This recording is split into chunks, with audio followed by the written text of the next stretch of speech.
We're live in the Excel arena, and today's matchup is you versus your spreadsheet, with the sum formula stepping in as your star player.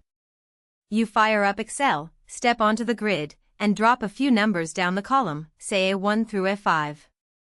Nothing fancy yet, just setting the stage. Now you move to the key spot, that cell just below, maybe A6. That's your end zone, your scoreboard, where the final total is going to shine. Here's the play. In that cell, you type equals sum A1 A5. Equals sum open parenthesis A1 to A5, close it up, hit enter, and boom, Excel does the math in a split second. No calculator, no sweat.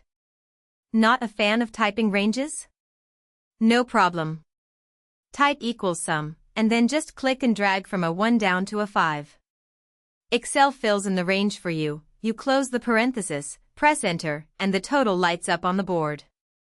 And when you want that same winning formula on the rest of the field, grab the tiny square on the corner of your total, the fill handle, and drag. Excel copies the formula, adjusts the ranges, and keeps you rolling.